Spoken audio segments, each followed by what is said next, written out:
All right.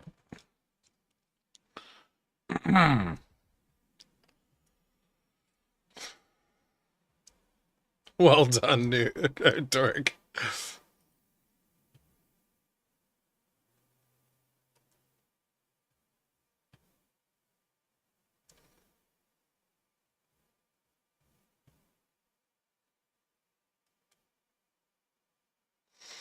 How's everyone doing?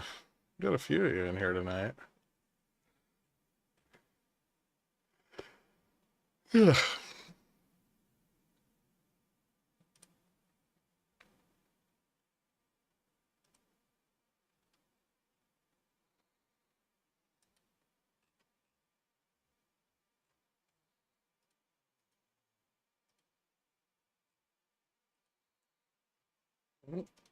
Got some hands. There's Dorcas.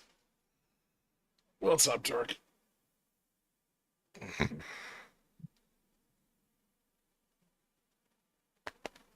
So How you doing, man? good. You scared me by taking time to respond because I thought your audio was fucked. Oh no! I just realized my headphones were off because I clicked the button and it didn't make any noise, and I was like, oh fuck. So I So, zip tied. Here's a fun story, and this might happen again. But I zip tied my modem to my table in my living room, and somehow my Roomba yoinked the fucking zip tie off the table and the cord for the modem, and it was just dragging it around my house. that's clear evidence that the robots are taking over. I don't understand how it happened. Maybe I put the zip tie on backwards. I mean, Here's are you? the question. But it made the Did clicky you- noise. Did you install GPT 4.5 into your Roomba? That would fix it. No, my Roombas have no GPT. Well, there's your problem. They were pre-AI Roombas. Hmm. Well, They're like T100s. you need more AI. The only way to solve true. this is going to be thousands of dollars. Hundreds of thousands of dollars, it sounds like. Maybe if I just what if I get a shield of H100s and I just put it on top of the Roomba so that it can't get close enough to the walls to grab cords. Whatever you do, don't just pay people to clean, no matter how much cheaper it ends up actually being. Nah, never. Because fuck the poor. I don't want people in my house, man. Exactly. They're gonna like look at my sex toy collection and judge like what I eat.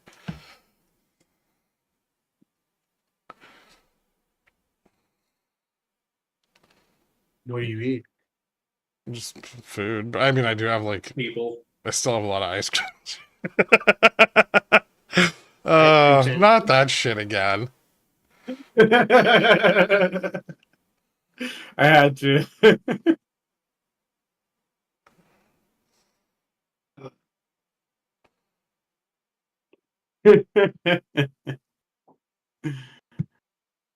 All right. Does anybody have any actual questions tonight? Probably not. There's like what 30 people here. People don't even want to know. They just want to know puts or calls. All right, Manga Man's asking. Never mind. Someone raised their hand. Thank you.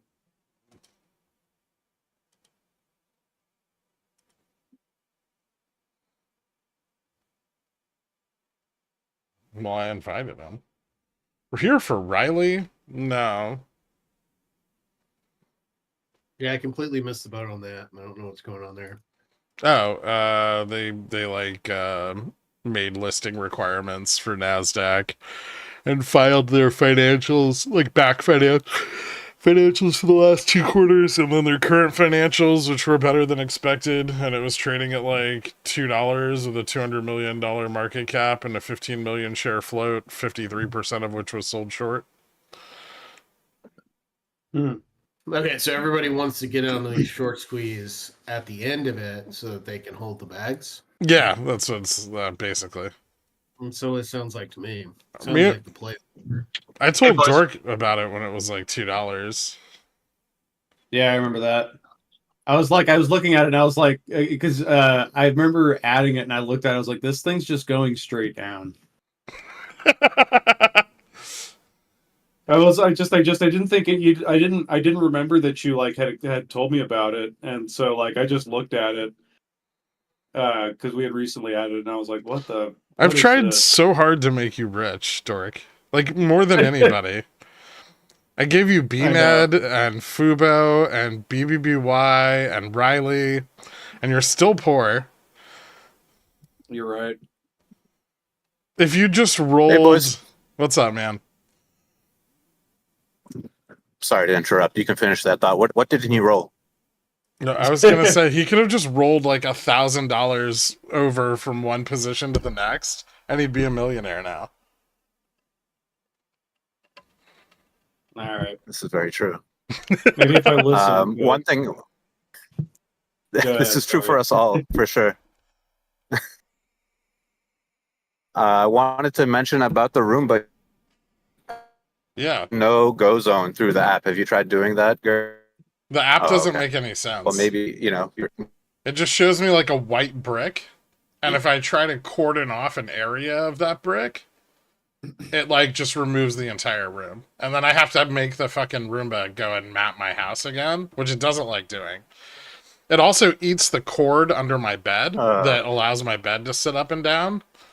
And it's just chewed that to the point that my bed no longer sits up and down. Tell me more about this bed technology. Oh, I don't know. The bed I bought has like this thing. It's got a remote control. And you can like put the feet up, or you can put the head up, or you can put the feet and head up. So you are actually 80 years old. No. Is this a hospital bed? No. we didn't know Kloofts made hospital beds. Yeah, it's it's not a sleep number bed. But yeah, you can turn yourself into a taco. So you can fold the head and foot up so much that it just creates a pocket and you can lay in there. Is that how you sleep? No. Do you ever use I have Anyways. raised the foot up of the bed, like the foot on the bed up really high, and then like slung a person over it for leverage and the angle.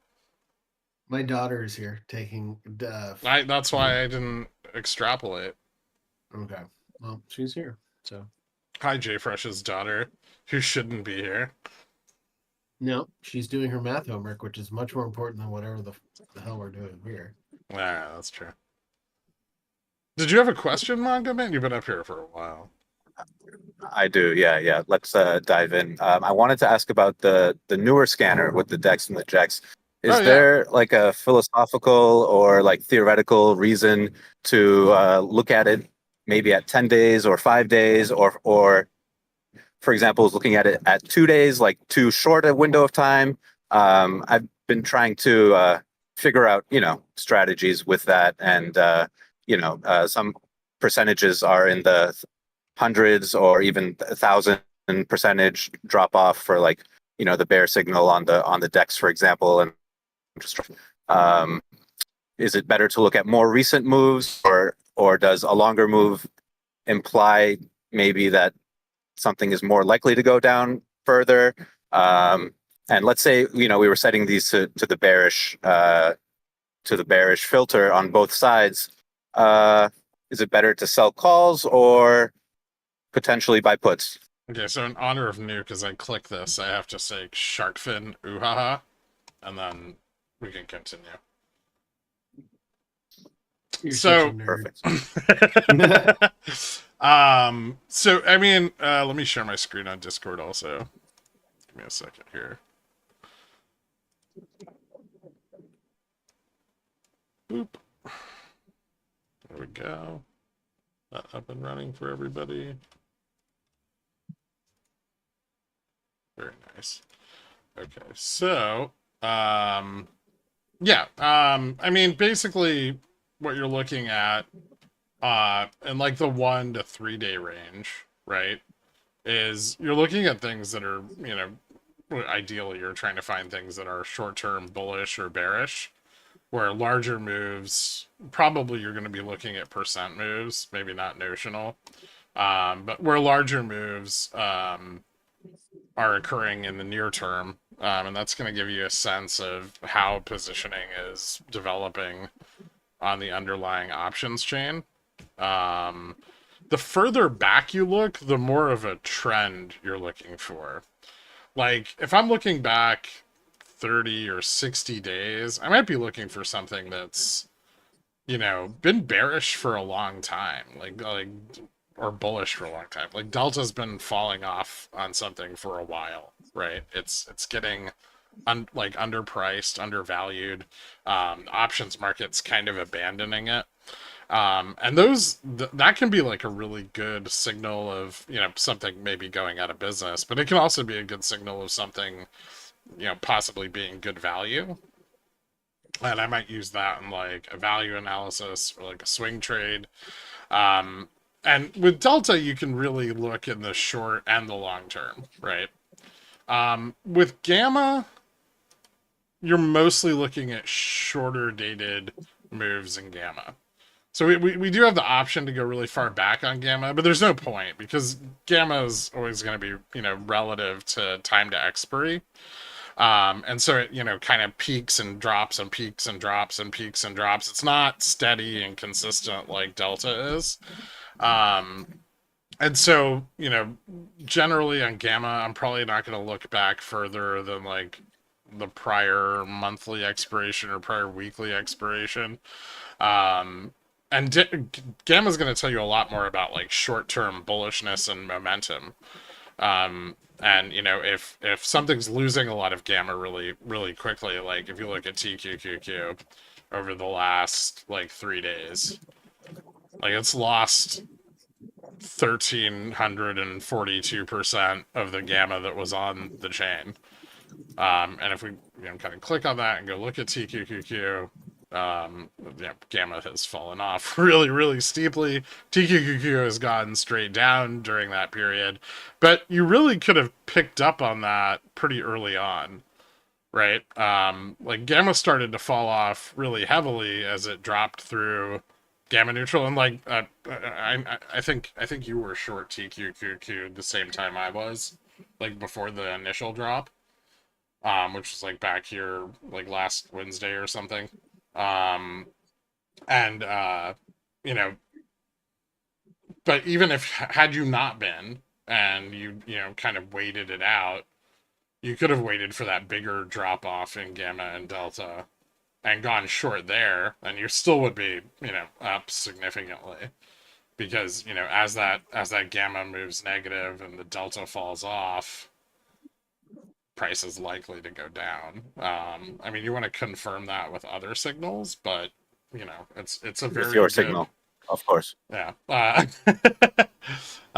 It's a very good metric to look at if you're just trying to find stocks that are behaving a specific way. If Delta's like flattened out on an options chain, and maybe over the last like 10 days or 30 days or 45 days, Delta hasn't really fluctuated much. That could be like a stock that's really good for maybe selling short strangles on because, from like the price action on it's probably not moving around a lot. And so, that can be like a really good way of like kind of digging through all the stocks we have. It's a little different than just looking at the Greeks, right? You're looking at the overall interest in that market, either in the short term Gamma or overall interest on Delta. Got it. And Awesome. Gamma's going to be a lot more directional than Delta too, which should be noted. I see. I've noticed on a few tickers that I've clicked on that appear there that they just have like the F-Man or the JJOW like options. Is there potentially a way down the road to filter for more active markets, or is that kind of the point to show, like you said, companies that have interest dwindling and not having a Well, if really options interest on a company's pulled back for a really long time, the OCC will start cutting weekly expirations off of it. So you have things like see. BTU, where, well, BTU, I think right now it's had more options interest and it's been getting weeklies back. But there was a while where BTU didn't have weekly options, it just had monthlies. And so, you know, as options market picks up or loses OI, you know, that can like the weeklies can drop off, and then you're like eventually into the future you're only left with monthlies, and leaps, and yeah, that is like you'll see that on a lot of like dividend stocks. They'll only have the monthly expirations. And so, yeah, I mean, like you can go look at Greek Spy Strike and see what options it has open on the chain, because this will list all the expiries that are available. Yep, that's what I've done. Okay, Okay, that's very helpful. Thank you. you're welcome. I had one more question, and I thought maybe you could shed some light. Like, it's not really trading so much, but just this idea of when IV goes up on a equity that's bullish, and then when it's going down, when you're looking at the blue line on the live data, it's the inverse with the index. Is that just dispersion, basically? Is there any other reason for this inverse nature with IV? Are you talking about like? Are you talking about like when I'm looking at like core 1 month and stuff? No, but just in general, like when I'm looking at the volatility of an equity, for example, on Gammastrike, looking at the IV 30, 60, 90, and when Okay. that's trending up, that typically means bullish, right? Is that a totally different metric than what we're looking at with like the blue line Not on the live always. data? So I think one thing to make clear though is that IV going up isn't always bullish. In fact, it can be quite Well, bearish. IV going if up on IV the starts index is rising. bearish, right? Is IV going Yeah. up on an equity bearish? Okay. it can be. It can be. Jinx. Yeah. Short puts closing. So, you know, actually, you know how like VN on equities tends to be under spot?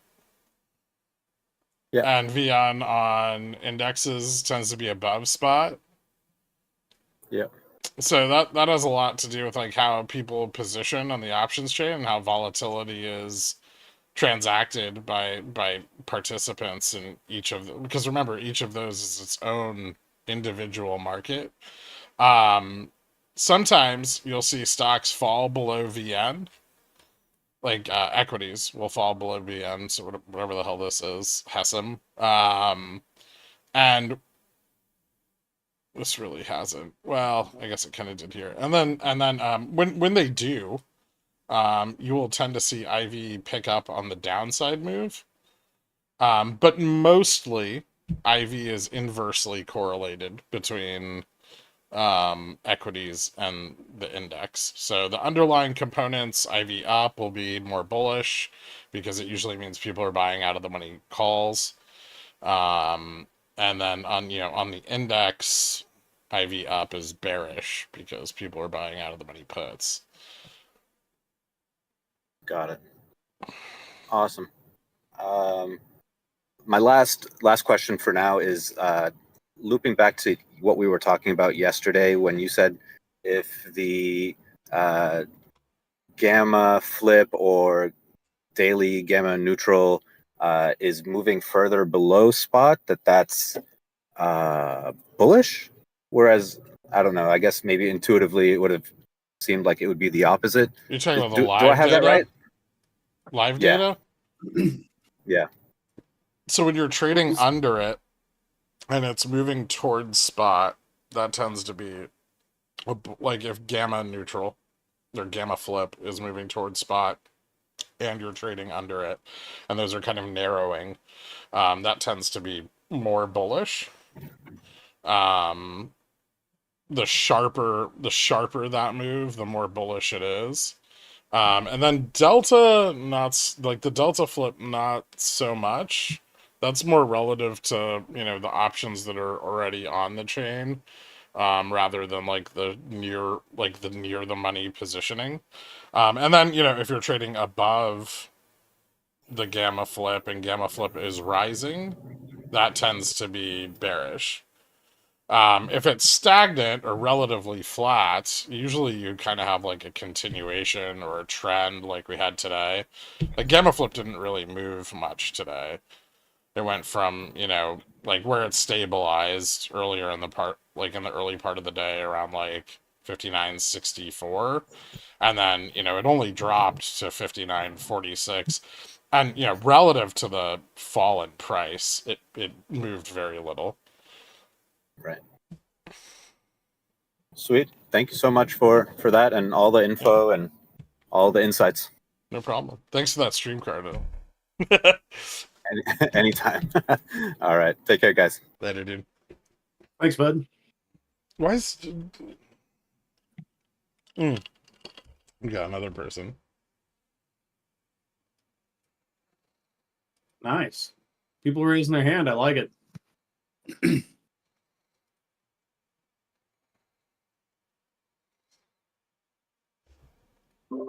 Is this working now? It is. What's up, man? Okay. I think it is. Awesome.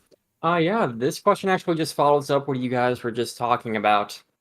I was going through some of the pictures that I've been saving of Gammastrike. I was wondering if there's any differences in how the market behaves if like the gamma neutral starts out above delta neutral and stays like that for a while versus like it's staying like below the delta flip throughout the course of the day.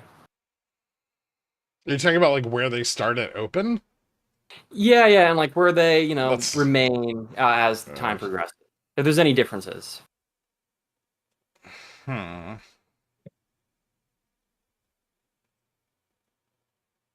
not sure what Not you're sure asking. I understand. Yeah. Like where do the flip points start, and does it matter?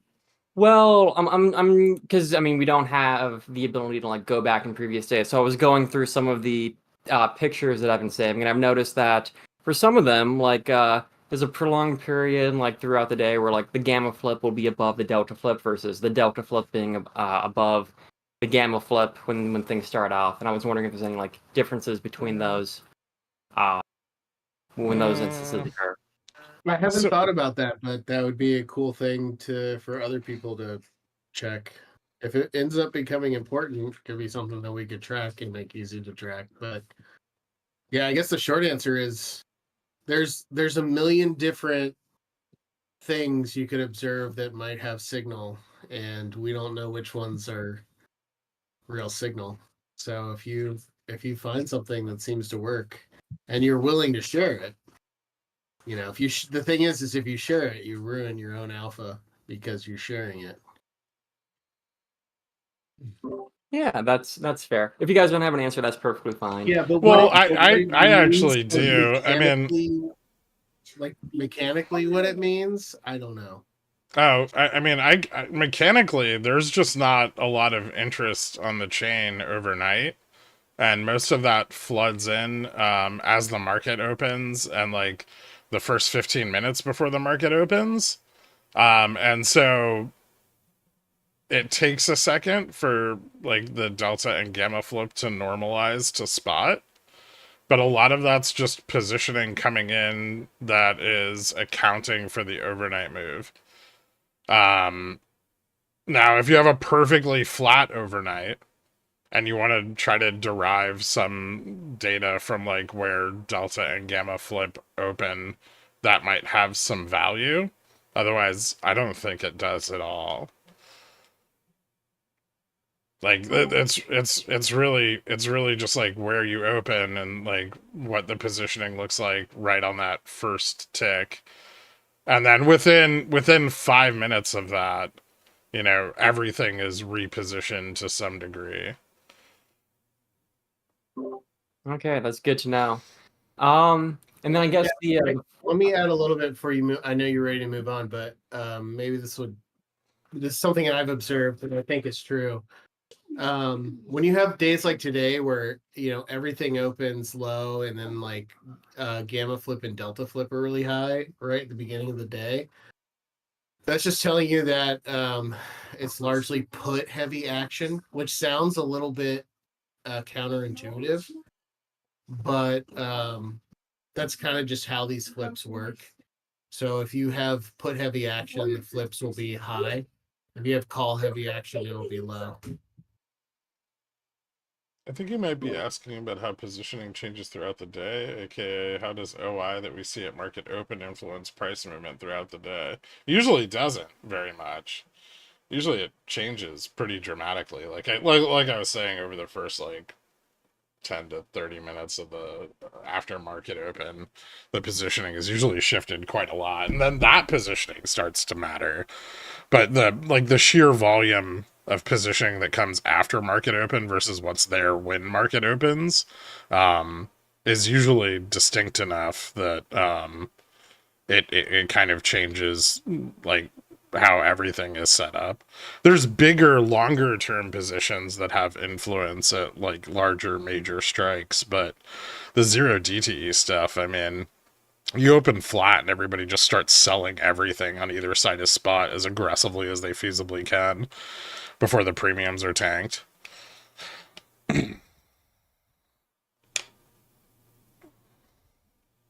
Yeah, it actually really is quite impressive how. So, there's a question about, how much does OI influence the market open? The zero DTE flows are so aggressive that I'm not sure. I'm really not sure. Like, that's how aggressive the zero DTE flows are. And because they're so short dated, they're so powerful. Yeah, there's so much gamma. Yeah, Like, so like in terms just of nuts. hedging, so if the which is the hypothesis that we run on, if the dynamic hedging is what's really driving, some of these market moves, a lot of the market moves that we're seeing, that's dictated by the gamma, right? Because the gamma is a measure of how much the delta is going to change, and everybody's delta hedging. And all the gamma 0DT, all of it, like 98% every day. So that's why when we started showing live, we're showing 0DT flows, right? We want to expand that to everything eventually, but that was the natural place to start because it just swamps everything. Yeah.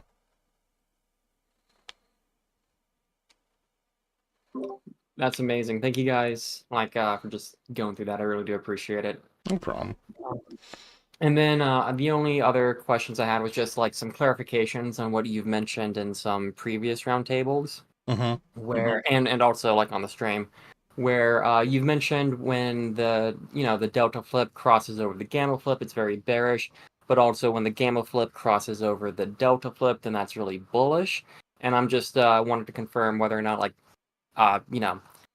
you're looking for a trace. You're basically determining which one is crossing over the other based on which one is moving the most, correct? Like if one is flat, if gamma's flat and delta's moving, that's delta flip the gamma. And then if delta's flat and the gamma flip crosses over that, then that's incredibly bullish. They don't have to be flat. They can converge. They usually do. They usually, like, if you look at, like, today, where we got a little bit of that, they usually converge a bit on those sell-offs. And then people, reposition at the bottom of the sell-off, and that pushes, the delta flip back up. And then, it's sold off again, right, as they converged again. And so, like, I don't think one line has to be static versus the other. I mean, when delta flip goes below gamma flip, basically you've fallen into so much delta to the downside that it's pulling down the market maker's neutral hedge towards spot. So, you know, you have these big pockets of delta on the chain. And like, if you look where gamma is, I mean, it's kind of relative to where the delta is, right? It's not exactly, maybe we just have delta here. Yeah, so like we fell through all of this delta to the downside of 5,900, and there was more at market close, but right before market close. But like as we fell into that delta, and that negative delta is like moving, you know, up, and spot is moving down relative to it. That's pulling the like the neutral point for the market maker's delta hedge down, which is just really bearish. I don't I don't know if that's necessarily an indication of like it's just telling you that the thing is happening is bearish, not that it's like the actual cross itself is bearish. If that makes sense. So I do have it in my notes where at some point you ended up saying that like if the gamma flip goes above the delta flip, then it's incredibly bullish. Could you clarify that a little bit? That usually means people are buying out of the money calls like really, really fast. That also doesn't happen very often. But yeah, I mean that means gamma is building up above spot really rapidly, or above the gamma flip. And generally when that happens, it's like a lot of call buying. Like you don't usually see the gamma flip move up quickly, unless there's a ton of call buying, and then it's got to be persistent call buying. Otherwise, the delta flip will just move up with it, because the delta is also going up as spot rises. So like if they're buying a bunch of out of the money calls and spot rises into those calls, the delta on those calls will pick up, and then the delta flip will move up as well. And so you have to have like a rate of buying of out of the money calls that is in excess of the delta gained on the increase in price. Yeah, that's the clarification I was looking for. Thank you. No problem.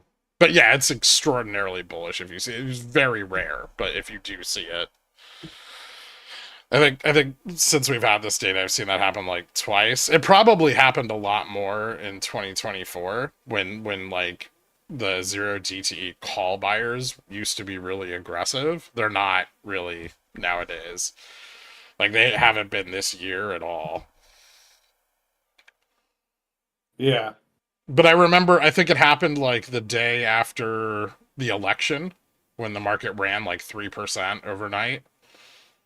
I remember that day, like in the middle of the day, the gamma flip like pushed up above the delta flip, like I don't know, like $5 or $6, and then then delta started to catch up with it, but it was like a very clear signal, and then we ran up above that quite a bit, I think. Awesome. Well, hey, thank you guys so much for your time. I really appreciate it. Yeah, no problem. Yeah, that was cool. Those are some good questions. Yeah, not bad.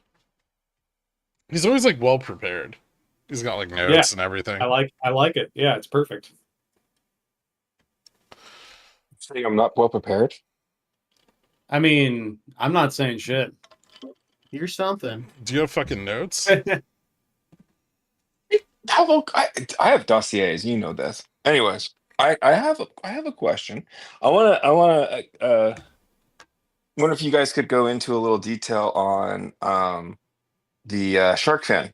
I think. Ooh, haha. Yes. Exactly. I'm waiting. No, yeah. No, so when setting those filters and for things, something say like, if we could use like Tesla as an example, because it's lost so much delta over the last month, really. Mm-hmm. When you're setting those filters, let's just say for like, bearish or bullish, doesn't really matter, but when do you start looking at going, okay, this is a thing, this is getting past levels? Do you have to certainly cross-reference it with the Greeks by strike, but when does it start to really perk your interest? I'm not Tickle the answering your taint. question until you say ooh ha ha. Ooh ha ha. Okay. Sorry. So I mean, what Sharks and ooh ha ha. even better. Yeah. So yeah, if you're looking at Tesla over the last like 30 days, it's lost about 38.78% of the delta that was on the chain. From the 30-day mark to now. So there's obviously some fluctuations in there. But you can also look at that as a notional amount, and that's $38.41 billion of delta that has fallen off of the options chain. And if you extrapolate that as like a percentage of Tesla's total market cap, it's a pretty significant drop in interest. And the fact that it is so continuous over time, we can go here and look at it, and it's just been steadily falling off. It's been more than 30 days, right? It's really been since like December 17th. So the further back you go on that for Tesla, the worse it looks. I mean, that's really telling you that like options participants are fleeing the market. Now, if you think of delta neutral as the price the market expects the asset to be over time, which you could, that's an assumption that could be made. Then, this decline in delta is kind of the market agreeing that these prices are no longer viable. And people are leaving likely the bullish side of that options chain and shedding their positions. So Now, you could see this without a price decrease, except Tesla's gotten an enormous amount of options interest on it. So it's one of the stocks that's like really heavily influenced by its options chain. But you could see this on a stock that's not as influenced by its options chain, and price action might be kind of stagnant while that delta bleeds off. But ultimately, I mean, it does wag the dog enough that it is going to have a detrimental effect on price over time.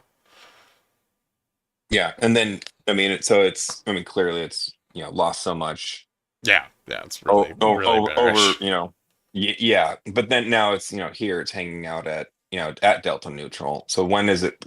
Is it still one of those where you think you want to still be looking for continuation, or is this like, oh, this is be cautious around here, this is the place it might bounce? Well, delta neutral is definitely a place where the price can normalize or stabilize and bounce. I mean, that's I guess maybe one of those things, like, because it has lost so much delta so fast, does that skew the general thought, I guess, that delta neutral is a good place for it to find support? I mean, it still has a lot of delta. Even though it's lost all that delta, it's still got 60 billion delta on the chain. So I mean, delta neutral is still relevant. Less than it would be, if it had 100 billion delta on the chain, but still very relevant. But I mean, so I want to add that I think the trend of delta is important as well. Yeah. Yeah, it's kind of stable. No, it's No, negative. Isn't it? Let's zoom in. Like, look at that. I'm on mobile.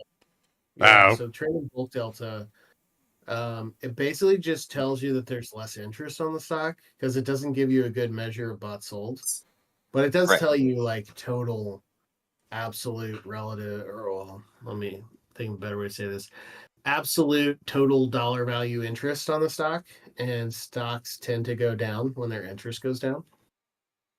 Okay, no, I follow you. I follow. So there is value of interest. long-term trend that's saying that people are bailing on it. Whether they're bullish or bearish doesn't matter. People are bailing on it, which is a signal that people are losing interest in trading it, which means it's going to go down. Is that going to continue? I don't know. I mean, it's been trending that way for a long time, and now we're at kind of an area where, you know, we're getting close to that gap. Is it going to fill the gap? Is it going to... We're basically at a point where I think TA comes into play a little bit here because there's a huge gap No, where I didn't ask about G-Scan, JPrash. I'm not saying anything about G-Scan. I'm just saying that here I might switch to say, okay, well, things look bearish and there's still room to run because things do tend to, if they break delta neutral, they tend to keep going, but it's right there. So it could go either way. Yeah. And there's a lot of reason why longs might want to defend this point. So this is a really hard place to make a decision about this because of all of those factors. I did think about straddling it. Yeah, I mean, that's kind of what I was actually thinking too while I was talking about it. It's like this might be a decent straddle. See what It's happens tomorrow. unlikely to like just stay there. It's gonna do something, but Yeah, don't like. I mean, I will say that Gamma is negative on it. So from a momentum perspective, it is, you know, still kind of falling, right? The MM's selling the downtick. Probability wise, it's more likely to keep continuing down. I agree, but it's also Tesla. Yeah. I thought it's a good example because one, it's price action has been so pronounced, and also because of all of the options interest. So it's a decent example of kind of what we're seeing in there, and some other stuff's doing it, but also you know, leveraging shark fin. Ooh ha ha. I love it. Nice. Yeah, so I mean, that's definitely a way to look for like swings and stuff on equities with the scanner is, you know, look at the trend of total. I mean, like, you know, most options are used for their intended purpose in the market as insurance, right? And so you assume that the holders of an equity are long the underlying. And so, you know, if delta on that is increasing, they are either, you know, going long out of the money, or they're hedging that price improvement that they've already realized. And when they stop doing that, that's probably because they're selling out. Yeah, there's so what he's saying is like they sell calls, right? And they generally like to buy puts, right? That's the standard. Like if you have a portfolio of 100 shares, right, you could sell one call and also buy one put with the credit, Yeah. and take a little bit off the top of that too, and get some sort of like a low risk hedge.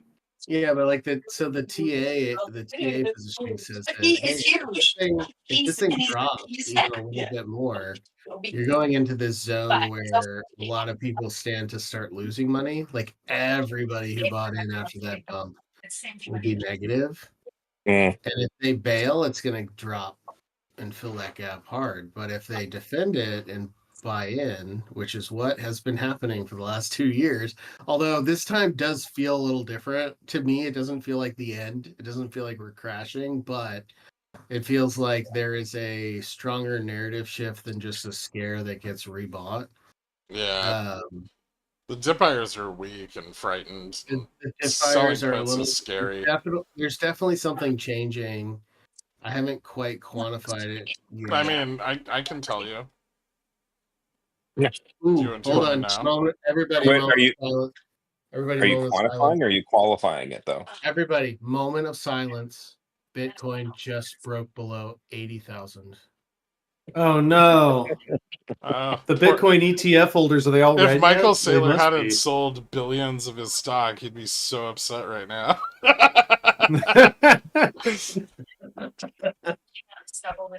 That wasn't a very long moment of silence.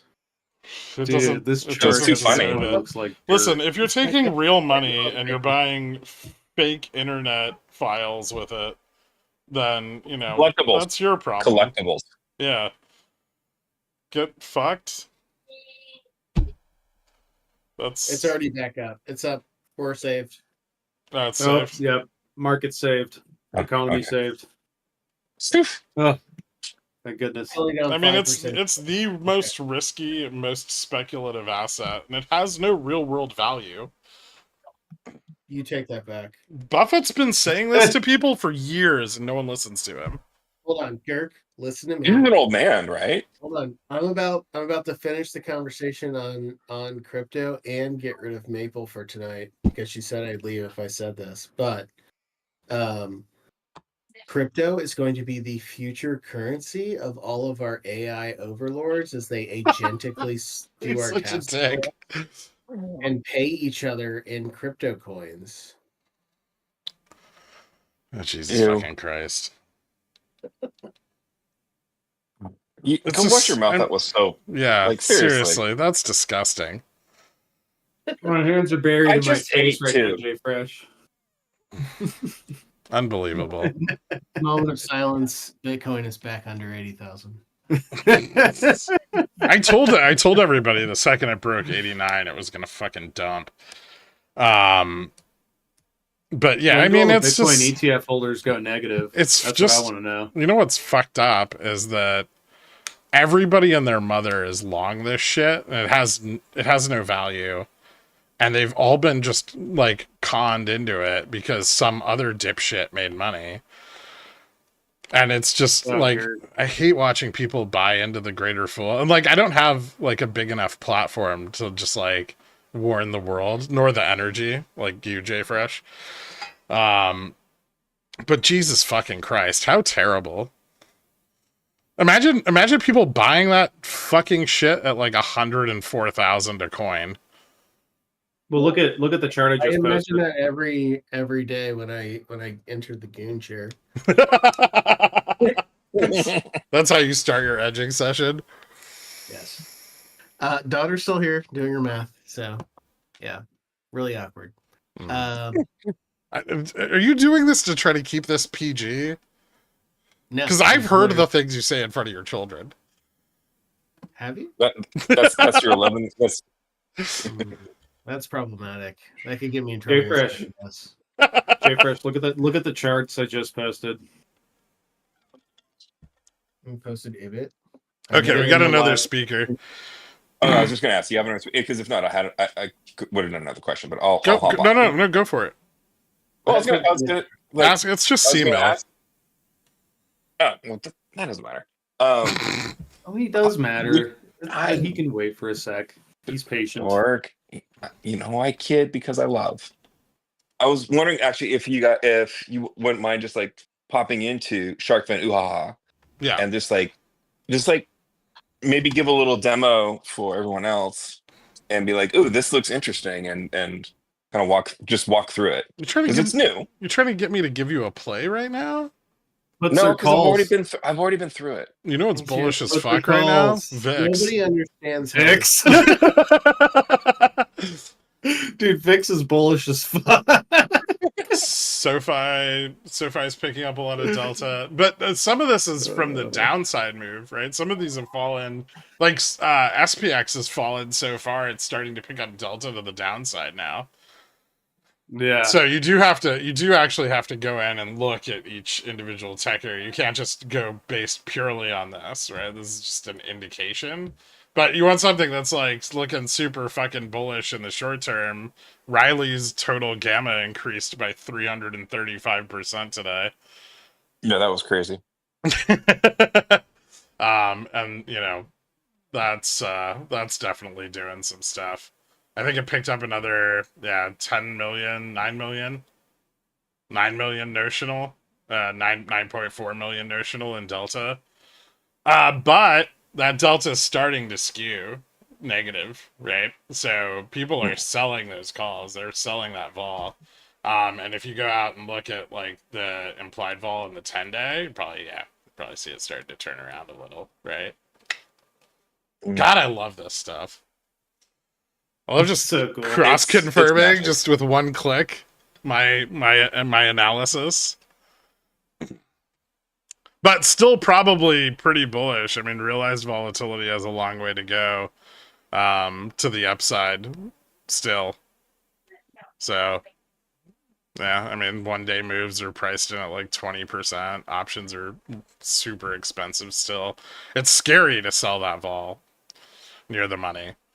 Because the historic performance has not caught up to the current implied volatility, the implied volatility can keep rising and that can blow everyone up. And that's what we see happening a lot on SPX right now, is that the volatility is rising so quickly relative to the historic vol that it's very scary because like historic vol isn't like normalizing or flattening out, right? It's it's just not coming up as fast as volatility. And so when you sell puts here, you take a big risk that volatility just keeps going up because it hasn't stabilized at all in any meaningful way.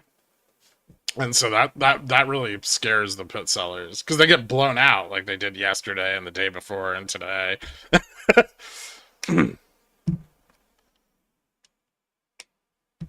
Yeah, it's pretty crazy. The vol page on SPX is super interesting right now. It is.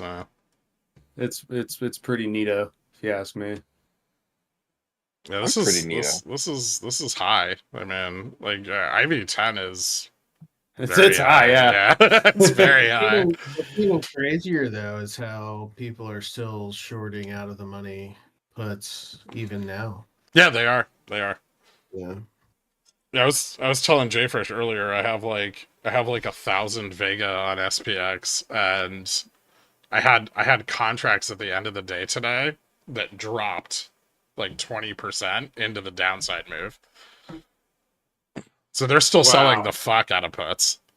Yeah, Wow. I observed that too. I can't wait to share those tools with everybody, right, Kirk? No. Well, maybe. Once We'll we see. finish Not yet. trading, we'll see. Okay. All right. I'll leave the stage for Simo. Later, man. Cool.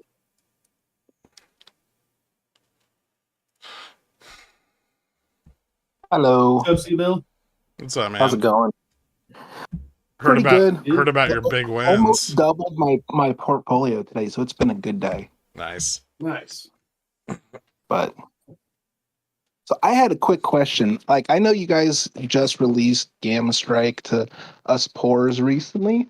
And I know that you're in development for quite some time before even the pigeon whales got it. But if you go way back to like the end of May and the end of August, were you using Gammastrike on those days when the collar rolled and we had those big V's that you saw a path to us like rocketing up $50 in the close? And if so, what was it that you were looking at? Oh Jesus, it was so different back then than what it is. I mean, Dork was still like back then, like Dork was still like DMing me up like intraday updates. Like every like 5 to 15 minutes. So I mean on Gamma Strike itself, I couldn't really tell you because everything's so much different now than it was back in those days when we were doing everything like manually. Yeah. Like it was a we didn't different even have time. like the indicators were not even the same as they were like different indicators than what we have now. Like these have Gotcha. been refined and improved and changed and Argued over. yeah. And some of that So was what like would- some of it was also just like my own intuition. Like the other day, right? Like all the data on Gamma Strike was like yes, I was not today, but yesterday. All the data on Gamma Strike was like, oh, this is bearish as fuck, and I was like, oh, I think they're trying to like squeeze the bears out into close, and we reversed what like $50-$60 into the Yeah. end of the day. So I mean, yeah, some of that's just my own intuition about like the rate of change in price as we fall, the persistence of short puts that are on the chain that should have closed relative to where they were compared to spot. Some of those puts were $40-$50 in the money and they weren't budging, right? And so Right. I mean, yeah, I mean some of that's just me. Like I can't replicate myself into the software yet. Why not? I mean, that's what we pay for. We want AI Gherk. Well, that's what you have Dillionaire for. Uh-huh. Yesterday, did right before that move in the end of the day, did Gex flatten out too? Because I know the delta was all stacked up over us, but did Gex flatten out before we finally moved? Yesterday? Yeah. Or Fuck, the I other don't day when remember. we shot up near the end of the day. I don't know if it was Yeah, yesterday or the day before. it was yesterday. Well, yesterday was one of the days we shot up near the end of the day. I'm pretty sure that Delta like almost crossed over the gamma flip and then we reversed. But it may have crossed over a little bit before we reversed because we fell pretty deep into the negative delta. Yeah, but I'm not. Maybe somebody has like a screenshot from yesterday. I don't know. I don't. Yeah. What prompted the question was, the collar's rolling, the F-man collar's rolling tomorrow. I was Yeah. just thinking, what should I be looking for? Assuming that we go down most of the day and it follows the pattern that we've seen before of that big V that starts around 1 o'clock, 2 o'clock. What would we be looking for inside of here to make a determination if we need to get some like way out of the money lotto tickets to see if it actually pops off or not? Man. So, I mean, the first thing I'd be looking for there would be like out of the money interest. First of all, I mean, like if you look at today, by the end of the day, there was not a lot of interest left far out of the money. Like above 6,000, there was some, but like 5,900, all the way up through like 5,975. There was like not a lot left on the chain. So I gotcha. So mean, we would expect to see the interest on the chain, if it does something like that, start to be up, or at least have something there to kind of yeah, ramp it up. Okay. yeah. I mean, you definitely need positioning to be there for it to trigger that like cover bid from the MM. But remember that like that end of quarter price action isn't just the collar roll. There's a lot of other factors. Right. There's Yeah, there's like collar rolls and other there's like places leveraged selling or buying to funds. close out things, and yeah. There's leverage funds that are re-entering positions. You have all kinds of shit going on at the end of the month. And I know over the last year it's been really like repeatable. But remember also over the last year a lot of our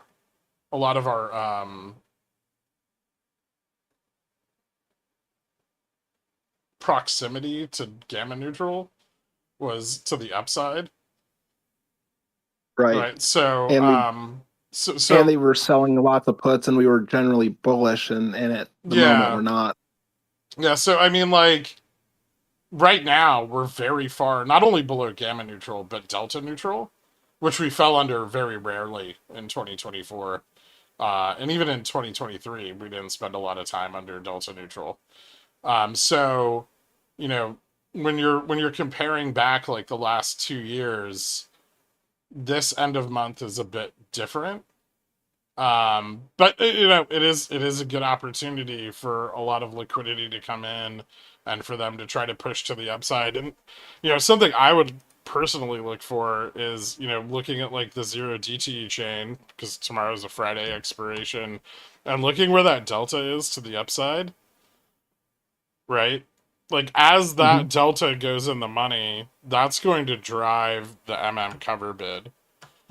Right, and that's what causes those end of day squeezes. And there's very little delta to the downside of us. So there's like 50. If we get under that, there's just not much.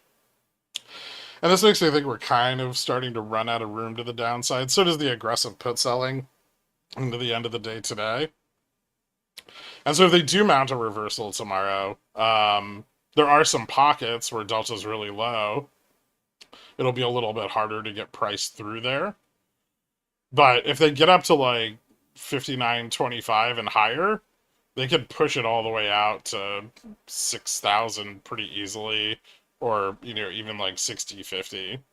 I know that sounds fucking insane, but like it doesn't really. I mean, we've seen them do it before on days Yeah. like that, so I could completely see us opening up, a little bit high tomorrow from where we closed today, go down throughout the day, and then hop back up and then rock to 6,000 in the close. Yeah, That wouldn't surprise me at all. So usually what I'll do and it's really worked out well. So I mean, because that's happened at the end of almost, every month with the baby collar, and like it definitely happens a lot at the end of the month with the big collar. Sometimes I'll just get like out of the money spreads for that day or for like the next Monday that are, like $50 to $100 out of the money to the upside. And they're dirt cheap. I mean, I think a lot of the time they cost like less than $1 each. And yeah, maybe 25, 30 wide, and just buy a bunch of them. And if it reverses That's hard amazing. and does that, I turn, like $100 into $3,000. So Yeah, that's not a bad idea. What I've done in the past, when I've gotten like 5 wide or 10 wide call spreads after we've gone down that were like 5 cents, 10 cents, 15 cents, and just sit there and let them like toe ring them into the end of the day when they hit $5. Yep. It's a really good way of protecting yourself from reversal, especially like I have to do it because I'm long puts, right? So if I get reversed on too hard and I don't have time to close everything, I need something there to hedge that premium off. And then, That's a good idea. downsides generally mean revert a lot. Like downside moves generally mean revert a lot faster than upside moves do, because upside moves are carried by the market maker, and downside moves, they sell off into the move, but they also buy on the uptick. And so reversing out of negative gamma and negative delta is usually a very fast process versus falling into it, which can be really excruciatingly slow up to a point. If delta neutral on the monthly goes negative, then price really starts falling very fast. There's no more controlled drops because nobody wants to sell vol anymore. Like that's when you start to see people going long puts and like aggressively, which can cause like 3%, 4% down days, which I know we haven't seen them in a long time, but they still exist. It's just the mechanics of where we're positioned on the options chain. We're not that far off. I was actually thinking today about getting like a month out, getting something way out the money, like a 5,500 or 5,600 put, and just seeing what happens between now and the next couple weeks. Because if we got near the delta neutral, we probably would take off fast if it doesn't recover like the last few times. Yep. Cool. I mean, volatility is really elevated, so I mean, it's going to be a wild ride while volatility is as high as it is. And something else I wanted to say that's like discouraging a lot of that vol selling that we're seeing here is the returns on the the forward convexity of volatility are very high. They are above the Fed funds rate, and they're way the fuck above the S&P earnings yield. And so it's very attractive right now to be long volatility in the short term, which drives more vol. Yeah, I was noticing that today with my spreads, because they were going up and then they just kind of died, even or stopped going up. They were just flat, even though now they're $50, $60 in the money. They just stopped going up in value. Yeah, once they get deep enough in the money, the only thing that's going to increase their value is theta decay. Yeah, I left them open overnight, and I figured by tomorrow morning, enough theta will burn off that I could probably close them at 90% max profit or more. So, hey, you guys are awesome. I appreciate this. I like the office hours. I like the software. Keep up the good work. Thanks, man. Thanks for coming on. Thanks. Talk to you. Better, man. Yeah, you're not wrong about that, Dork. We get somebody up here who's like, this kind of sucks. Like, why do you do it this way? Like, somebody. Where's Nuke? Challenge us. Let's just get Nuke up here. Yeah. Huckleberry immediately raises his hand. Where's Cobra? Cobra's should be chomping at the bit to. He's afraid of people hearing his voice because he's quitting his job.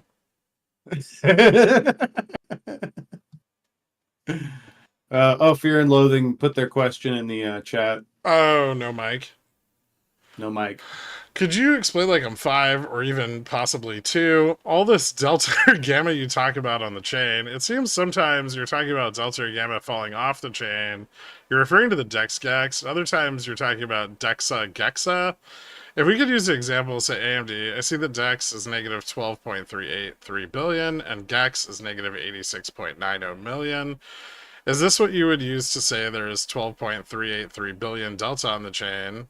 There's negative 12.383 billion delta on the chain and negative 86.902 million gamma on the chain. If that's true, and to take it a bit further, let's say tomorrow end of day, the DEX and GEX go to 0. That would mean all of the negative delta and gamma fell off the chain, and conversely, if the delta was 12.383 billion and GEX was 86.902 million, and they both went to 0, that would be considered falling off the chain. I guess essentially what I'm asking is that if positive or negative DEX GEX goes towards 0, that is falling off the chain. If positive DEX GEX goes more positive, negative DEX GEX goes more negative, it's being added to the chain. Okay, so this is really easy.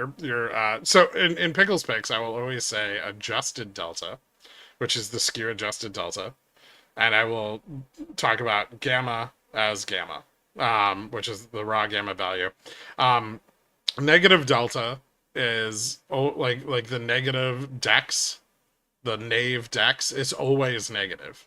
So if it's 0, there's just no delta on the chain at all. It won't go positive, I don't think, right? Theoretically it could, I guess, but no. No, it cannot go positive. Yeah, it cannot go positive. And GEX gamma exposure is moving positive to negative. So, you know, gamma exposure is being added to the chain. If gamma is moving more and more positive, falling off the chain as it moves more negative. But really, that's the notional exposure to gamma, is either a positive dollar value or a negative dollar value. It's not really added or falling off. But deltas, you know, the more negative it gets, the more delta there is. The more positive it is, but still negative, the less delta there is.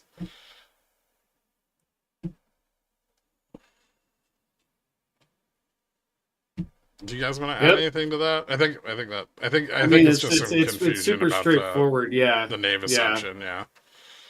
Yeah, I think the way to think about it is, and it took me a while to realize this just when I was messing with everything, but in terms of relative changes, so if you're thinking like, how much has delta changed from here to here, it actually doesn't matter whether it's open or closed.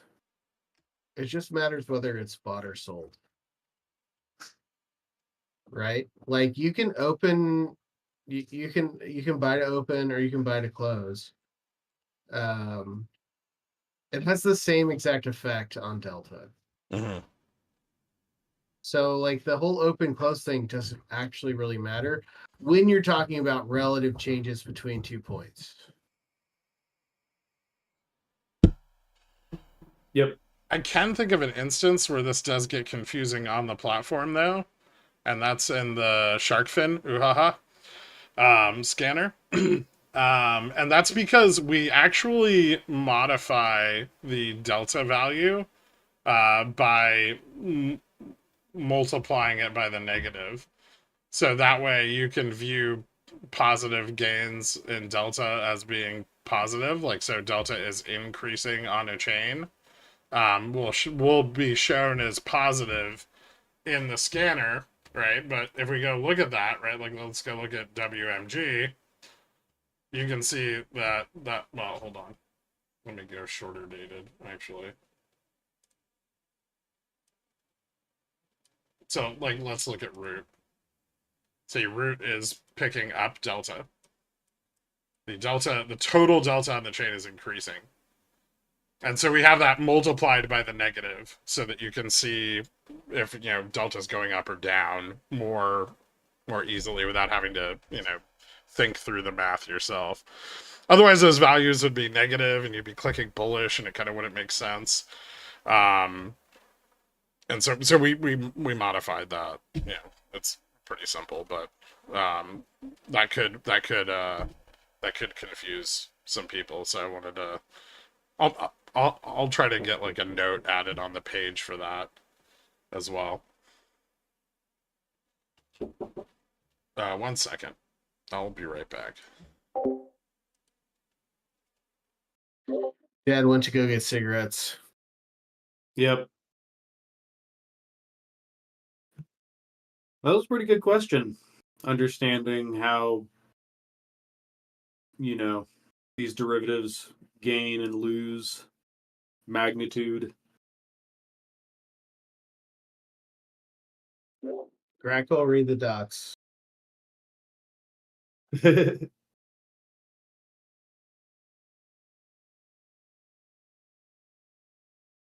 Well, I could always go get some water.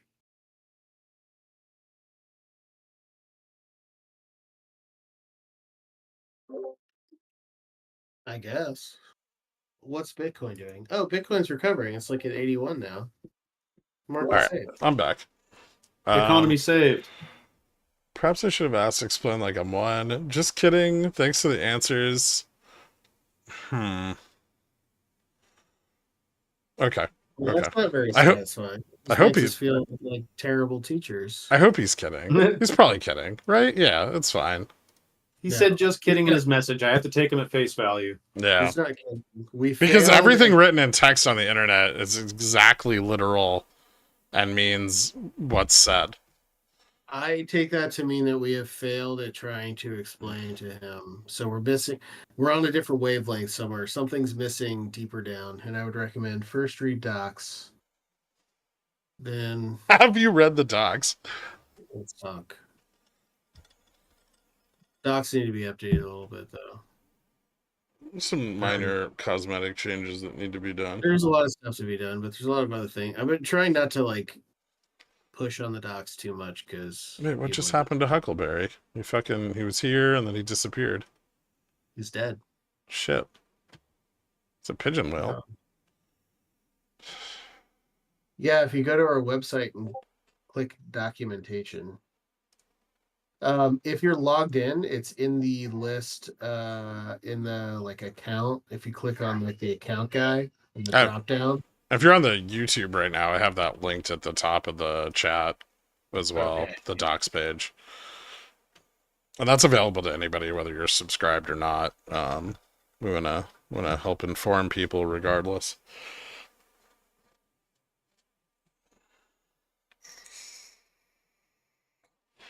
Huckleberry? Yeah, the dogs are great. I love the dogs. Can you hear me? Yep. What's up? What's up, dude? Sweet. Before I address you, although I do not have a bidet, I am fairly acquainted with my shower head. Okay. All right. Acceptable, but less convenient. And you are a All right, pigeon I'll get whale on. again, so, I know. you should be enjoying life's luxuries. You're right. What's up, man? So I'm I good. just I'm wanted glad to follow know up that your with- asshole's clean. I am. Yeah, I mean, I wanted you to know. Thank you. So Wait, I is had to this follow up is this flirting? I'm not good at that, so you could tell me.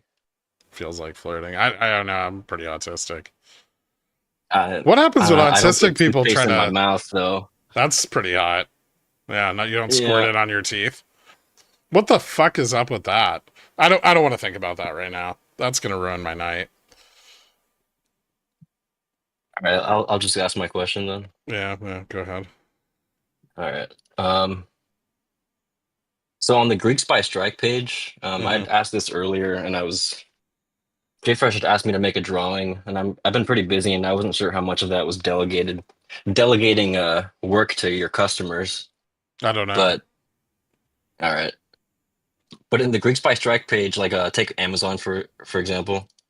Okay. If I wanted to look at the values for however many dates are available, and I wanted to see those values on one screen, I thought it would be cool if you could just click one of the strikes and have, instead of one box pop up, have several of the boxes pop up that you have checked the box for the date that you wanted to see, Hmm. and have Are all you those talking? values. Are you talking about? Are you talking about the OI? Yeah, the OI, the delta, the gamma, all the values, just so you don't have to keep clicking back and forth. It's more like an ease of use kind of thing. Oh, like so Oh, just keep the slider open while you have that open. oh my God, that would No, look like horrible. He's saying like you could like highlight like delta, gamma, vega, and no, display no, no, no, all no, three at once on the chart. No. no, no, no, no, no, no. Highlight the specific date range, so like the past few days that you have available, and then Okay. inside each of those delta, gamma, vega windows, see those values for the dates that you clicked. Oh yeah. That's something we're gonna change in the future. All right, Where yeah, I'm where sure you that, have like yeah, ghost candles, kind of that show the prior day change. Yeah, well, that's something we're gonna yes, change. exactly. This All right, this cool. tool is overly complex and needs to be largely revamped. But it currently does everything we want it to do. And so we've kind of not fucked with it a lot because it breaks very easily. Because it's got so much Yeah, shit going on. But yeah, that is something that we do want eventually. yeah, it's a down the line thing. Yeah, it's probably going to be a few months before we get around to that, at least. Yeah, Yeah, it's cool. it's a lot of just like fine tooth comb, like really get this thing fully feature rich because it's like darn near there. But yeah, there's stuff that's staring us in the face that would definitely improve it, and that's part of it. Yeah, I'm sure that this is a known thing, but I just didn't want to go AWOL on the request. No. Yeah, for sure. It's perfectly reasonable. It's something that we've talked about a bunch. It's just very, very hard to implement, and yeah, we're probably gonna be redoing this tool in its entirety and make it a little more ergonomic and hopefully also be able to look back even further. But yeah, those ghost candles, something we're working on right now pretty actively is like getting this to update live, and track spot and not just on SPX. And hopefully spot and like moneyness, but it's a lot of that's going to be a whole thing before we get to the rewinding spot or rewinding the current date and seeing the prior days. I mean, you could do it, but you just got to kind of like either take screenshots. So sometimes what I'll do is I'll like screenshot, No, exactly. like Yeah. my workaround is like I'll screenshot this and then like paste it on Paint, and then I'll screenshot the next day, and then I'll just like line them all up and look at them together, which I realize is kind of a pain in the ass, but it's what we got for now. No, exactly. That's what I mean. I wasn't like, hurry up and do this. It's more a down the line thing. Yeah. Yeah. All right, cool. Right on. I appreciate it, guys. Yeah, no problem. Thank you. I don't know. Yeah. Oh, Huckleberry. Oh, well, okay. Well, Huckleberry, I know you're listening. Make a thread about this on the feature request channel. Yeah. You guys, Do you that. guys, you guys have It'll help. the feature request thing on in the beta channels. Yeah. Be super helpful for us to keep track of it. Ask questions, market is done, that kind of stuff. We'll add it into our storyboard too. Notepad said, I got a pretty decent bidet for $80. Clean ani are possible for the masses. They really are. Yeah, you can get like a tushy bidet at your local Walmart for $29-$30. It'll save you $300 a year in toilet paper, and your ass won't be gross. So, win-win. See, this is the kind of mission you need to get behind, Dork, not third-party voting. Something that appeals to everybody across the aisles. Oh, my policy stance is going to be to legally require any hospitality or business to have a bidet on their toilet. I want It's to going to civilize society in one fell swoop. I want a stream card that is Solid Snake covered in oil with RFK's face on him. And he's going to be solid snake oil. Uh, When new tickers are added to GS, is that something that you guys will announce? No. we just throw them on. Yeah. Also, any way to know timeline on some of those requests? We usually Dork- get them done over the weekend. Yeah, Dork That's about does them kind of slow. He likes to wait, but usually like within 5 days we roll a bunch through. Yeah, so I just prefer to do them in batches. Makes the most efficient use of our compute time. And and plus also doing it on the weekend also means that we're not having to like sweat about accidentally running into any other things that have to happen. Is there any way you can let us know when the new tickers are added? No, I don't think so. You just look for it. Yeah. If Just you search for it, requested a see if it shows ticker, up. type it in, see if it's there. I Yeah. was flirting. I'm drunk. Y'all got me. I knew it. Why else would you immediately tell me about your clean butthole? It's so clean.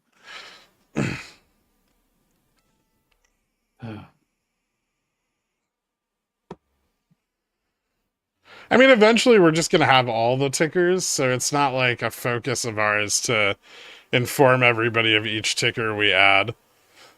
Like, if Yeah, you I mean, request yeah. it and it's got OI on the chain right now, we're going to add it. But, in several months, we're just going to have all the stocks. So, Yeah. Yeah, Gherk has tasked me with downloading the raise stock your market. hand, Gamut. That's what we're here for.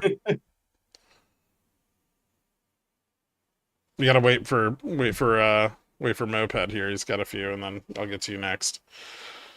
Just leave it up. Hey, Hey, what's up, man? hey, How you doing? How's hey. your butthole? Clean. Nice. Yeah. I'm glad I've had this influence on the pickle jar. It means a lot to me. Yeah. I have a bidet. It's the poor version. I also have a pizza steel, so Fuck yeah. hoping to get an espresso machine someday if Gammastrike pays off. Yeah, of course. How's it working out for you so far? Either one of those or both. They're both good. Well, not the bidet or the pizza steel, but Gammastrike. Oh, Gammastrike. It's getting better. I guess I feel more profitable. I don't know if I actually am. But I feel more confident between like reading the pickles picks and looking at the flip points and kind of think, oh damn, I really should have entered that, or I did enter and I got stepped out, so no big deal. That's good. I mean, you're gonna breed confidence of it over time as you use it more and more. But I'm glad you're feeling a bit more confident in using the data. Anyway, so what's up? Okay, so question in this morning's pickles picks, you had the chart of the delta for the end of the week, and you said it was squeezy to the upside, but all of the net delta was like negative above spot. Mm-hmm. And I wanted to ask, like, what's the reason you interpreted that? Is it just because you assume profit taking? There's a shift in the market maker's hedge. The market maker's delta hedge changes as that delta goes. So all of that delta is really like sold puts. Okay. If you like look at it, like you can see it's just like a shitload of puts, right? Yeah, that's a lot. Yeah. Oh, there it goes. Yeah, it's just like all puts. There's like no calls anywhere, right? And as those puts go out of the money, the MM is gonna buy. They're gonna buy raw fucking delta on ES, and they're gonna hedge. So, when you start getting several, like if you move up like $10 and 2 strikes with a lot of delta and go in the money all at once, the market maker's got a whole shitload of delta now that they need to buy up. And that's what I refer to as like the cover bid, the market maker bid to cover. As those strikes move out of the money, the market maker needs to buy to cover that shift in delta. And so the market maker starts buying those upticks, but they start buying it relative to the amount of delta that has just gone out of the money. right? And as that delta continues to fall off, the market maker buys more and more, which drives more strikes in the money, and it starts to compound in on itself. And so when you have really dense clusters of put delta to the upside like that, you can get, really just tremendously fast upside price action if price starts to move through that range. So with delta like that, would it have made sense to have bought like a real cheap call hedge? Like That's what I know do. it didn't. Yeah. Okay. I was telling Nito about that earlier. I buy like I'll spend like $1,000 a day if I'm like holding a lot of puts, and like buy like out of the money debit spreads like 10 to 20, 30 wide for, a few cents, like above or in the middle of that big pile of delta, with the expectation that if things reverse and that delta squeezes, those debit spreads will go in the money and they'll cover any lost premium on my short side. Sometimes they're just profitable. I just carry them when we're in negative gamma delta environment anyway, because the reversals on bear rallies are so rapid and aggressive that you don't need to buy like a ton of theta on them. And even if you have a little bit of theta on them and they're like in that range, generally price will push all the way through that range if it hits it. And so, if I'm positioning in the middle of that, and say we look at that delta, right, to the upside here on SPXW, and there's just a ton of delta here, like from 80. I should probably go out like a little further so we can see more of the expirations. And as delta moves to the upside, it's sorry, there's the delta. So as it moves into this, right, you want to look where that picks up and peaks, which is around 6,000, right? There's some pretty high points, 5,900, 5,950, all the major strikes, right? And some of the intermediate ones, 5,975 is really high. As that delta moves in the money, it's going to start to, like, that momentum is going to start to dwindle out as it gets up here near like 60.25, 60.50. You see how the delta gets a lot lower. So what I'll generally try to do is position somewhere in the middle there, right? Maybe I'll pick up like a 59.50, 6,000 spread. And they're not super expensive. The wider you get them, the more they're going to cost you. But you can also go further out of the money, with the assumption that if this were to delta squeeze, we'd probably go up to like 60.25 or 60.50, or even back to like positive gamma, which is way the fuck up here, at like 60.75, and that would be a full mean reversion. If that's the case, even if I have a little bit of theta on that spread, it's very likely to expire in the money, because once we're in the positive gamma environment, it's very hard for price to retreat. It takes a while, and so my spread will likely be safe where it is for a few days till it expires at full value. And how many DT did you say you were buying those for, like, the next Friday, or does it vary? It varies. Sometimes I buy them for the same day. Like I'll buy them 0 DTE, but more relative to the 0 DTE chain. Like this, like here. I might not be buying like, if I was getting like a 0 DT here, I'd probably be more focused on like 5,900 to 5,950 range, because the delta starts to fall off there. And then on the longer time frames, I would probably be like looking in different ranges, because like if you go out to the March OPEX, there's a lot more delta higher up on the chain. But I do them 1 DTE, 0 DTE, 5 DTE. Sometimes I do them like OPEX, right? Generally prior to the SLD period, you get kind of a pump, or I'll do them prior to like big data.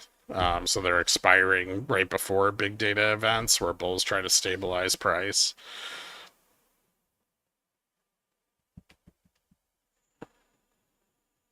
Gotcha. Cool. Yeah, that seems like a cool strategy. Even if you're not carrying puts, just as a sort of not quite a lotto, but a fairly cheap play to deal with these crazy pumps because you never know.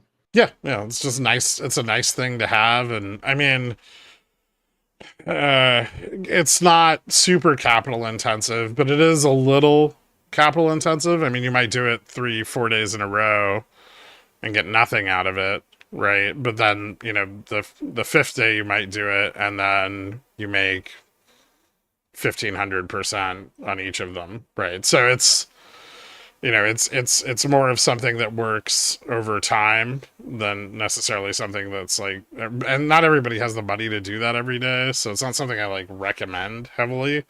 But if you do have the money to carry those out of the money hedges, especially if you're short puts, it's really good. Or you're long puts rather. So yeah, if you're long a put, you're in the money. It's good to have that kind of like above, like you want to hold that put, right? Because you want the market to keep dropping, so you have some theta on it. It's really good to have those because if price does bounce, you don't really want to close that put, but you want to protect the premium that you put into that put.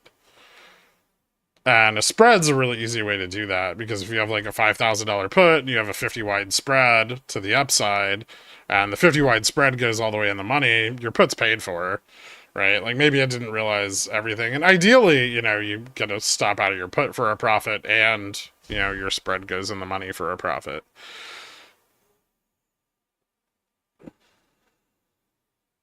Yeah, that makes sense. I think at least for me, just trying to better interpret, you know, okay, delta and gamma for different time frames. How does it make sense to position yourself or get like a cheap, debit spread? I think there's a lot of different pieces, put together that you got to kind of sort out. Yeah, that's valid. Yeah, I think we talked about this a little bit last week. I think one of the challenges is for all of us who are new to Gammastrike is being able to kind of sort out what is the data that is there versus just all the stuff that you kind of have internalized over the years, given, your education, your experience and background and all that sort of stuff, versus us who are just kind of seeing the data with new eyes. So I think Yeah. that's going to take time. That's hard for me because I've been exposed to this data for over a decade, and then trading it actively for 7 years now, 8 years now, and then using this data specifically for 3 years, 3.5 years. So it's I mean I definitely have a lot more experience with it, and like but that just I think we're seeing a lot of success from people, and I think that's a good sign that we're getting the data where we want it, which is in a format that's really transparent and easy to understand for people. Because I mean, like a lot of people have spoken on like it's kind of adding to their confidence. It's and making them define their price targets and their trade better. Their support resistance is better. Their stops better. I don't know. Are you finding that to be true also?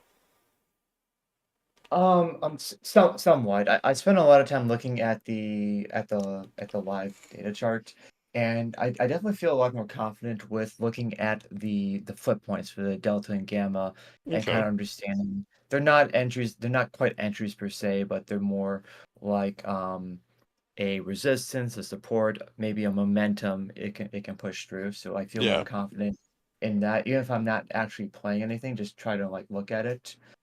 I'm trying to get better at that bottom right chart and really trying to understand the gaps. Like I get how if it's a if very steep line, it can move quickly, but I Mhm. don't quite always follow the little zigzags like it sort of looks like a head and shoulders. And like how do you follow those little zigzags before you get that steep incline in either direction?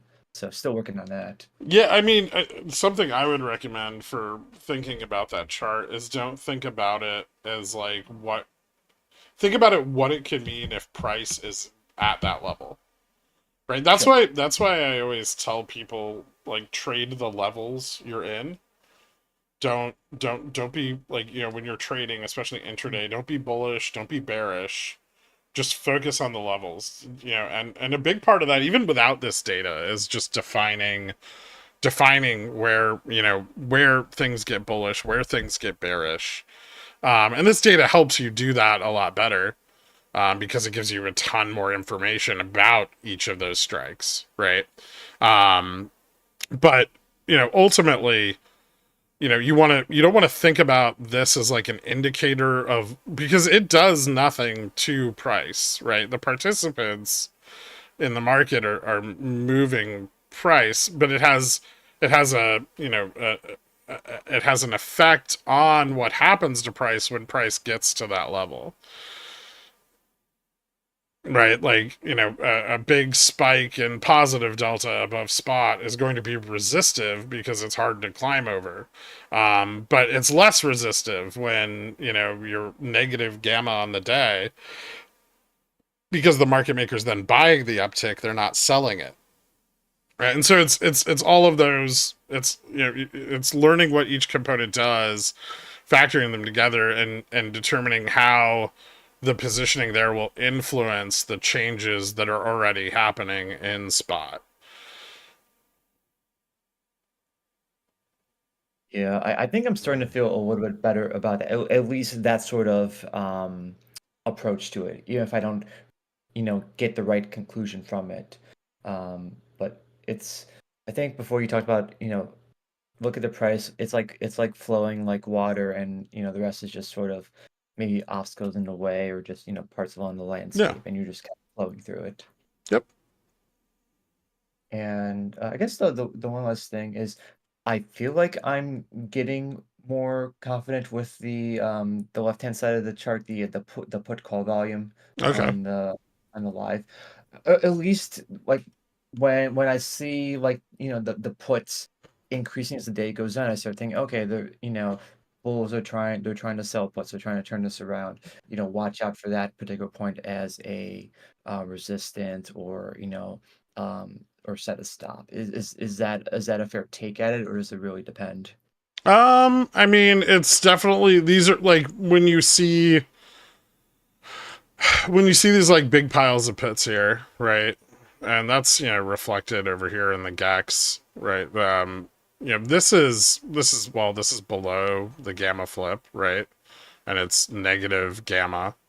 And it's probably largely sold puts, if those were there before we fell under them, right?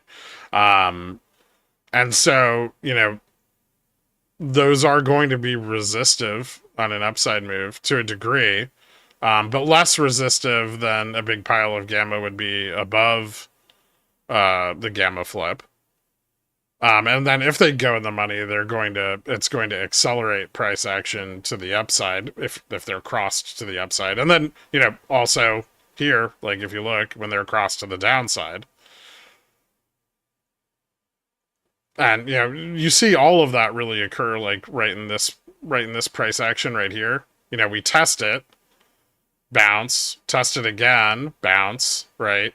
And then upon failure, the third test, it then accelerates price down as that gamma goes, that put gamma goes in the money. And probably helps propagate a lot more of this momentum to the downside. Interesting. Yeah, because as those go in the money, the gamma's affected, but once it's in the money, the gamma starts to fall off, but the delta that's on that strike moves up.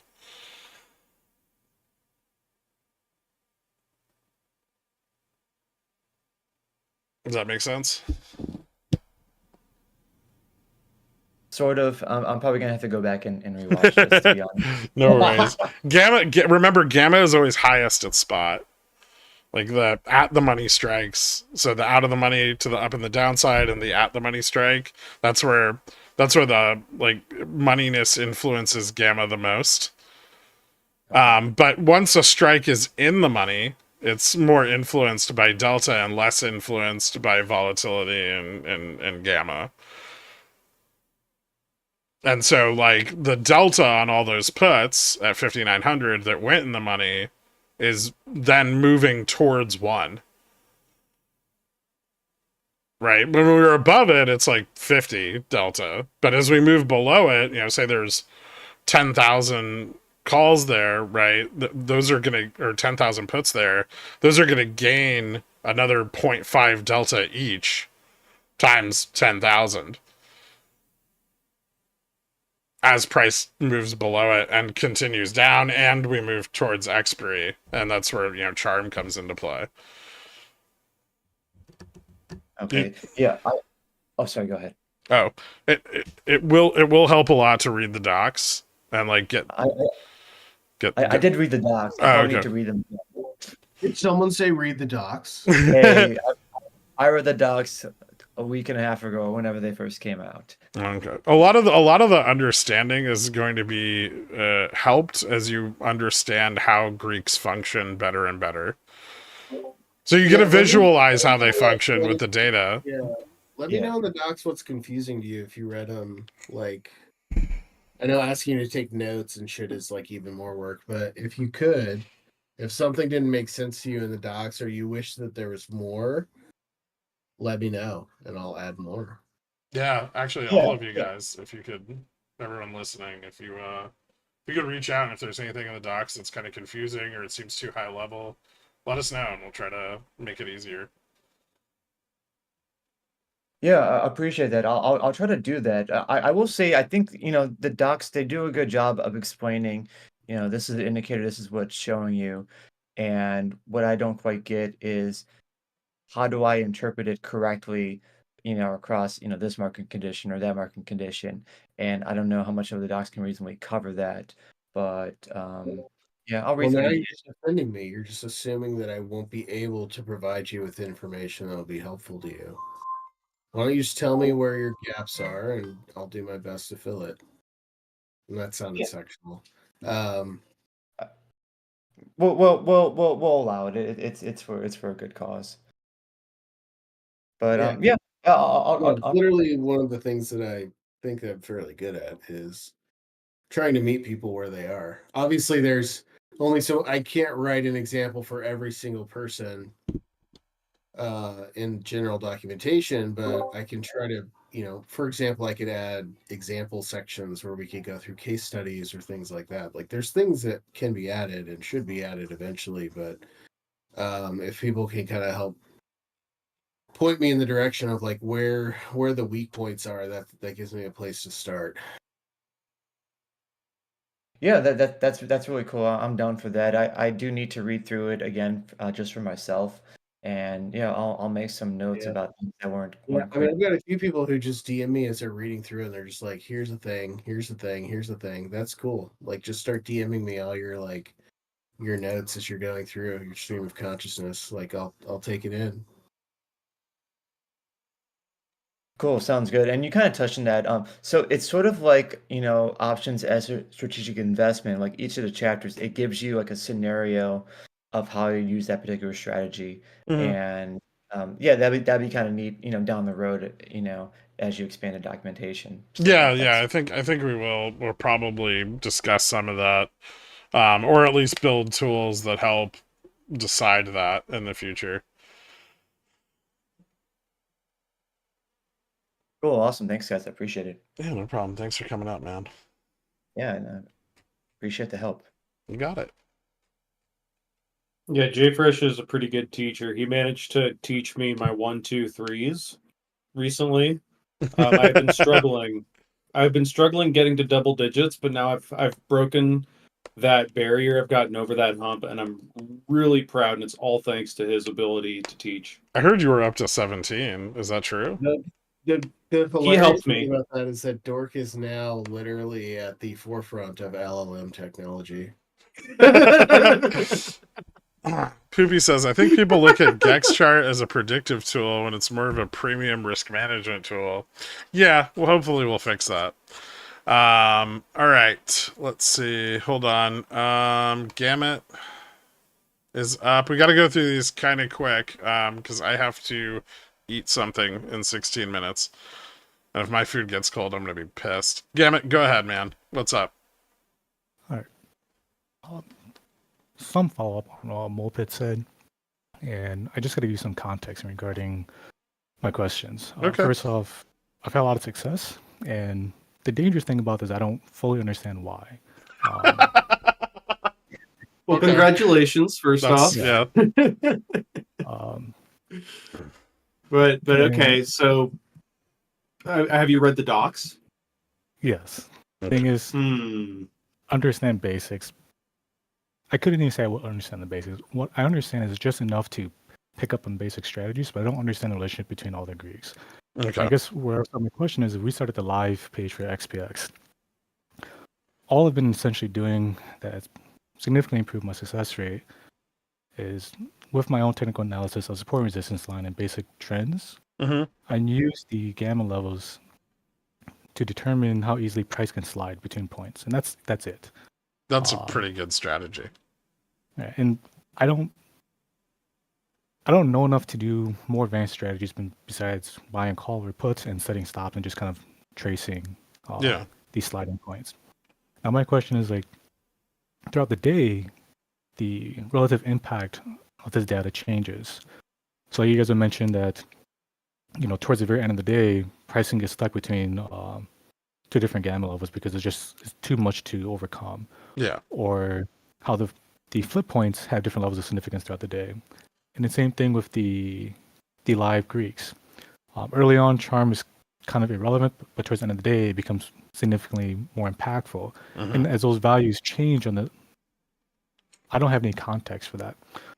So my overall question is, like, can you walk us through the basic Greeks within kind of the parameters I described, and how that changes throughout the day, and how some interactions can matter, and where some of them just kind of fall off and don't matter anymore?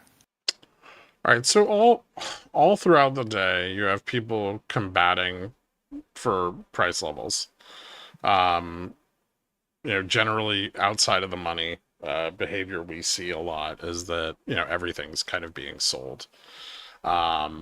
And generally speaking, when volatility is low, that's really beneficial to all of the participants, and price action will narrow throughout the day. And as that price action narrows, the relative range in which price can move starts to stagnate, because there is so much positive and negative gamma on either side of spot that it's literally just squeezing the range in which the index can trade into like a $5 range, because earlier in the day they can sell further out of the money and the premiums are justifiable, but as the day progresses, theta decays those premiums, they lower, and people will sell closer and closer and closer and closer and closer to the money, which is, something you even see on a day like today, right? If you look at the price action of the intraday, we slowly narrow and start to consolidate. And that's right around the point at which Trump started speaking.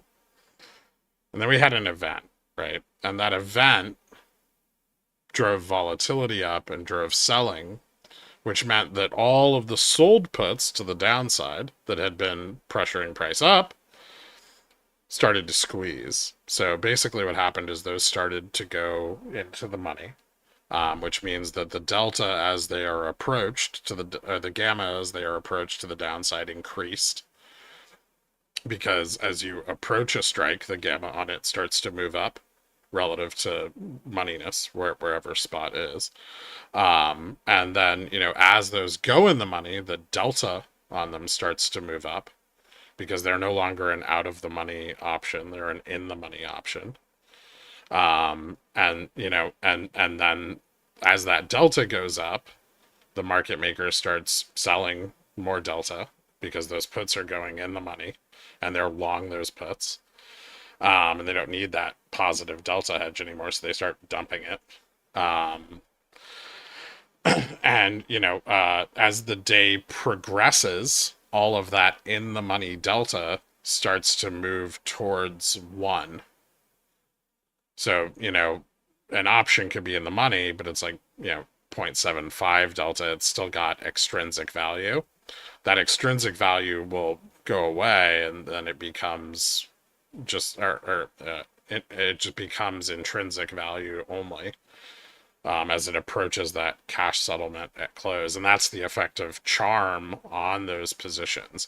And so really you're looking at the overall positioning on the chain, and you're determining, if price moves here, gamma is going to move up or gamma is going to move down relative to spot. If this goes in the money, that gamma is going to, convert over that positive or negative gamma is going to start to convert over to delta, because these large positions are now in the money. And then if those positions stay in the money, that's going to have a positive or negative effect on spot relative to the position they are. And you can kind of determine that with the volume over there, right? If they're calls, they're going to be supportive in the money into end of day. If they're put heavy, which is everything we saw to the downside today, they're going to push down on spot into the end of the day. And so that should cover most of them. I hope. No, it does. Okay. And then obviously, yeah, you need to, it's really good as an options trader to understand how all of these work together, what volatility does, what gamma does, because these are all moving pieces to the puzzle. And the deeper you understand them, the more valuable this data is. But your approach that you're taking now is intuitive. And it's also correct, which is exactly what we designed this to do. I've said this line a lot, but being a trader does not require analytical skill or intelligence. It requires risk management, and mostly that's it. Repetition and risk management. So, if you can reduce your drawdowns and, consistently find entries of value, which you're doing by, targeting large moves in gamma, then, you're already trading the data effectively, even if you don't fully understand all of the moving pieces that might shift things one way or another. You ideally as a trader won't be exposed to them anyway, because you'll have risk management in place if you're wrong. Yeah, my personal comfort kind of requires me to want to know why, so I can extrapolate my own reasoning. That's good. And I guess this is some suggestion about the docs. Besides like the missing charts, somewhere in the docs maybe have like a question that can help you clarify if you understand what was just explained to, like, so based on what was just discussed, if this, then can you extrapolate what this should mean in different examples? Most of that intuitive trading you're talking about was just me looking back at, okay, so I see this moving a certain way, I see these Greeks moving a certain way prior to that this happened, and me just trying to find that pattern over and over and over again, but not really understanding why or how that's occurring. So we can just have this is what the Greek does, and if you think you should be able to answer this question, be able to come to these conclusions.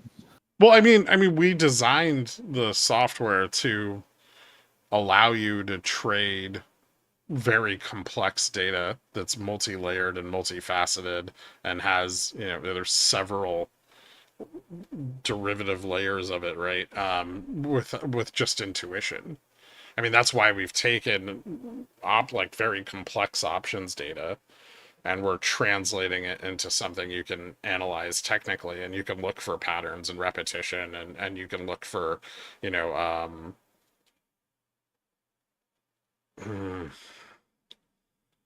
to put this? You can look for, sentiment in the options market. And that's what we're trying to do, because options are complex and they're difficult to understand, and they're not easy, and most people haven't done partial derivatives in school or any of that, and like you get into options pricing and all of that, it gets very, very complex very fast. And so we're trying to distill all of that information into a tool that you can trade intuitively, and it sounds like you're trading it intuitively. So, I mean, Yeah. good on you for wanting to know more. But also, like, I mean, if it's working, that's a good thing. Like, that means we're doing our job right. Yeah. Yeah, like that's the scary thing is like it's working, and I don't know fully why, and I just want to prevent the day where like the assumptions that I have had gaps, and then I make a huge mistake. Well, that's what stop losses are for. Always set stops. Yeah, ideally. Yep. I Hopefully, guess one Gammastrike last tells one. you where to set those. Yeah, I mean that's what's nice about those different gamma levels is like there's a lot of risk here. You know, make your decision. Yeah. This again, super basic, at least to me. Maybe to you guys, I don't really get it. When we go to the trader dashboard, we have two different options to look at the XPX and XPXW. Very different neutrals and the way all the lines look. Yeah. How are you using this in like your analysis? Like, what is the big difference that I'm seeing here? There are two different contracts. The SPXW is the contract that you trade every day, pretty much, and the SPX contract is specifically the AM contract.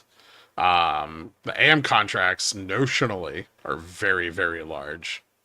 There's a lot of money in those contracts, and so the levels on SPX on the AM contract are far more relevant over time than the SPXW contracts, but the SPXW contracts are far more important in the near term. Okay. And so, weighting those two, and as you get towards the OPEX every month, that AM contract picks up more of the properties that you see in the weekly contract every day because it gets closer to expiration. But like gamma neutral on the monthly is a very significant macro level. But gamma neutral on the weekly contract, you can kind of flip and flop up and down either side of it. It's not nearly as important. Or delta neutral on the monthly is, like if you fail delta neutral, the entire market's basically gone into a bear market. But failing delta neutral on the monthly is like, oh, we're in a correction. Or on the weekly, rather. So, I mean, one of them is generally all of your near-dated positioning, your 0 DTs, your 1 DTs, your weeklies. Those are all going to be on SPXW. So where people are positioning in the short term, very important for SPXW.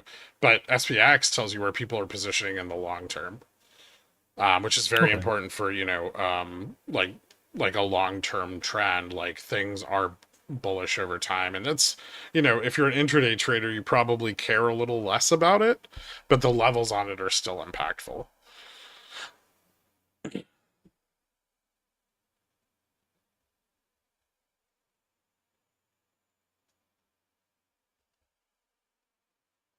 And then we're also going to make one that we'll eventually have finished that's an aggregate of both chains where we kind of combine them and give you all it's hard. It's not easy to do, but it's something we are working on. It's not easy to make look pretty too for something like Greek Spy Strike. There's a lot of expiries on that thing. All right. Well, I hope we helped you out, Gamut. If you have anything that. else, feel free to come up next week. We'll keep being here as long as you guys have questions. All right. Well, so Gamut, I have one question for you. Sure. Go ahead. Would interactive charts be helpful? I'm not trying to dig at you, Jay Fresh, or is there any other thing in the docs that you would find helpful to help you understand what you're doing? Someone fire this kid. Why is he still here? Interactive charts would help because it allows me to test my assumptions. So if there's things like, okay, you see this, what happens after? So yeah, for me, it would help. I don't think I'll tell you honestly, I don't think the interactive charts are going to do that. They're going to tell you what the Greek does relative to like spot or something like that, or they're going to tell you it can help a little bit how this day is displayed. But it's not going to give you it's not going to tell you like, oh, this is bullish, oh, this is bearish. That's going to always okay. That's not what I'm looking for. I'm looking for in relation to other Greeks. Like, okay. If you understand the concept of this Greek, right? then if this happens to this Greek, this should happen to this Greek. Like that's all that I'm trying to confirm my understanding of the Greeks through the interactive charts. Okay. Yeah, I'm not looking for it to interpret the XPX itself for me to like get signals off of. Well, I think Yeah, it's time that's for gonna top be one. that's gonna be the intent of those charts once they're put in place. It's just we're backed up by manpower, so I'm trying to hold off until there's some free time to work on that. Yeah, no, that I've built some of them. I just don't know how to integrate them into our fancy schmancy whatever the current JavaScript packages are that people use.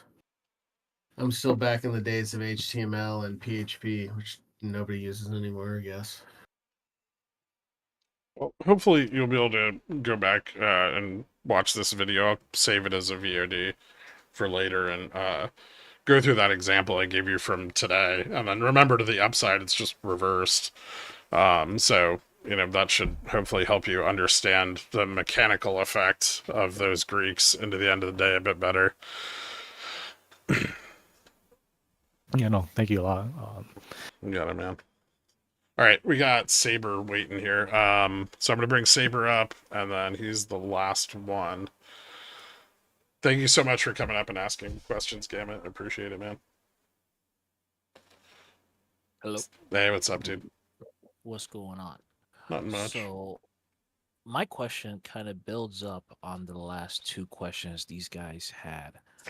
Say, I've been trying to use Gammastrike as an income generator using the Greeks by Strike, but I'm having some thoughts about gamma negative environments and gamma positive environments for setting, like, say, an iron condor to collect income, So Okay. for the gamma negative, right? Like, so say if we go to the Greeks by Strike page and you go to gamma and display net, I would say, let's look at SPX, for example, right? Okay. To set the iron condor, my thought is the highest peaks of the gamma. So looking at the screen, like looking at Gherkin's screen, would be like 5,800.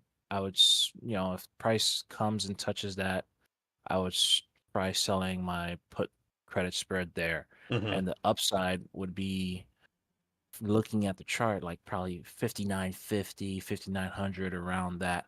But how do you, looking at it, like I'm trying to figure out if gamma being in the negative environment, does the negative gamma at these like higher spikes of negative gamma, does that constitute a strong support, or it's like, hey, this is probably highly likely safe area to sell this credit spread here, and then vice versa, would gamma in a gamma positive or a positive gamma strike, like negative gamma is just all put delta or put gamma, and positive would be all call gamma. Is that like a strong resistance So to the set my at condor at? first thing I'm going to say here, which is, I get what you're saying. The first thing I'm going to say about negative gamma environments is they do not favor option sellers, either calls nor puts. Volatility. Yeah, and volatility is kind of the antithesis of an iron condor strategy. And to sell condors, you want stable pricing. And, a negative gamma environment is anything but stable. It's inherently volatile, and it is unstable. Variance is high, and that's exactly what you don't want when you're selling condors. So, to be really blunt, right up front, I would say if you're in a negative gamma environment, don't do that, because you're far more likely to get blown up on one side of your spread than you are in a positive gamma environment. So this is definitely an environment that favors debit spreads and long positions. That's why they get so expensive. And does not favor sell side, because that's why you're the reason you're getting so much premium for selling here is because it's so dangerous. Now, what if you legged into them? Like, say you wait for even price, if you're legging in, I mean, unless I assume you're doing this on the 0 DTE. No, I was gonna try and do it on like weeklies or like Friday expiry, like 3 to 5 days to expiry It's or something like that. still really dangerous. I mean, if that's something you're interested in doing, I would look, because like the level you leg in at isn't, the support you think it is. It's not like in Yeah, a that's what I'm trying to positive figure gamma out. environment. Yeah, in a positive gamma environment, you see that big bar, it's big support, right? Mhm. And you're pretty safe but your premiums are lower, but you're pretty safe to sell below that support, or statistically far less likely to get assigned. In this environment, like today at 5,900, you just lose that support and you get blown the fuck out, like right away. There's Yeah, no that's what I there's was no trying to chance to figure catch out. up. It's really hard to hedge, and then you can end up stuck in that position, rolling it Yeah. until price finally mean reverts back to the upside. And by the time it does, that upside mean reversion may not be at the level it was at when you sold that position, right? Because like gamma neutral, as price stabilizes on the downside move, you're going to see gamma neutral and delta neutral on like SPXW start to move towards spot. They're going to start to move down as price moves up. And where they meet in the middle, right, is the point at which there's the greatest chance of a rejection. And that may be below where you sold your option. And so you could get stuck in that position for a Yeah. really long time. And like it's capital intensive to just sit on it. I would say look for stocks, like individual equities that are in positive gamma environments, if that's what you're trying to do. Yeah, Like yeah.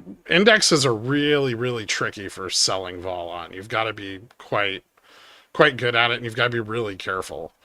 But yeah, I mean, in a positive gamma environment, if you have those, big structured gamma positions, they have a lot of, time to expiry, and their, calls are like long calls are in, short calls are in the money. That's going to be really supportive, and that's going to protect your positioning. But down here, I would just avoid it. Would it be better to use the delta levels like you show I mean, you want to use in the previous question, like the delta both. shows, yeah, right? Yeah, you want to look at both. You want to look at gamma and you want to look at delta. I would say with delta, I don't like looking at like the 0 DTE delta. It matters, but it matters more at the end of the day than during the day. And that's why I usually, like in Pickles Picks, I'll kind of look at the end of the week. Like I'll look at like, this week I was looking at the 28th, and then I'll kind of wind it towards the 0 DTE as the week progresses. So we're always watching the same like that same Friday expiration is included. Gotcha. And so yeah, you want to look at both, but I mean, I would definitely, if I was looking to generate income, the first thing I would be looking at is, stocks that are above DN GN. And that's something I've said before in these roundtables, is like when I sell puts on indexes, I wait till we cross like delta neutral, gamma neutral to the upside. So I wait till price stabilizes, then sell the puts. You wait till price stabilizes above the flips or the neutrals? Yeah, well, the neutrals, because I'm selling theta, right? So yeah, the flip point's only relative intraday. And like those are, as you move from like 0 DT to SPXW to SPX, those become more and more important and like stronger signals. And so I wait till we cross, like if I wouldn't sell puts really until we cross gamma neutral on the monthly to the upside. But you can sell calls. No. No? No, I wouldn't sell any options. Like I'll open debit spreads down here because you need to hedge, like you want to go long, but you want to hedge off the implied volatility cost, and you can do that by limiting the amount of money you can make off of the position, basically. So you sacrifice total gains directionally, but you don't have to pay for the Vega or the vol up front. And that's like the benefit of debit spreads in these scenarios. Or like if there's like a really big strike, and I think, price is going to get into that strike or fall into that strike, I might use like out of the money butterflies or out of the money condors. right? Where the net credit on the position is way higher and the loss is minimal. And then, I'll target those big areas of interest with those butterflies. And if the price moves into that area, I close them long before expiration. But that's like another way of, managing price action in the negative gamma environments where everything's so much more volatile. Got it. But yeah, unless you want to sell like 300 point, 400 point wide spreads, the chances of getting a sign down here on one side or the other are super, super high. Yeah, with VIX being so high, I've seen definitely the price tends to bounce between these high gamma points. So I was thinking, be a good way to scalp some gamma, just like collecting the credit from the bounces in between the gamma. Well, points. that's another opportunity that opens up when you're in a negative gamma environment, is that IV increases a ton.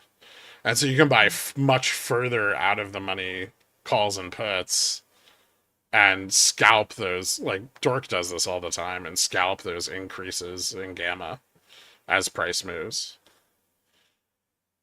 It's fun, but it's dangerous. Yeah, it's dangerous, but like the total risk is very low for the potential reward, so it's it's viable. Is Dork playing long, or is he selling the premium? Yeah, no, he's going long. Yeah, you don't want to sell any premium down here. Got it. Yeah. Now what you can do is you can go to like SharkFin, and you can look, or actually your Greeks filter, right? And you can go to like delta neutral, above, gamma neutral, like sort by delta neutral, and you want it above gamma neutral. So you have stocks like BABA and VIX and SPXU and GME, and these stocks are going to be relatively stable because they're in a positive gamma environment. I mean, if the market crashes, sure, they'll fucking probably tank. But if the market doesn't crash, they're in a good spot. That's where you want to look to sell theta for income. Yeah, condors, and but like if you really want to do condors, or if you just want to sell puts and calls, that's the environment. Gotcha. I appreciate it. Yeah, no problem, man. No worries. I hope that helps. Yeah, it does, because I was definitely gonna sell some condors. All right, well, I'm glad it helped then. Yeah. Talk me out of it. All right, All right. appreciate it. You guys have a good one, man. You too. Thanks. Thank you so much for coming up and asking too. Appreciate it. It's always good to get more questions in these things. I think I'm going to call it a night because my food's getting cold as shit. And yeah. So Dork, I want to go to bed. Jay Fresh, thank you guys for coming on. I really appreciate it. Everybody, thank you for tuning in. Coming on what? What? Coming on here. Not the cracker. That was just that one meeting. We will see you guys next week. In the meantime, enjoy Gammastrike, and if you haven't checked it out, check it out at app.gammastrike.com, where you can see our brand new homepage, which we just launched. Later, everybody. Yeah.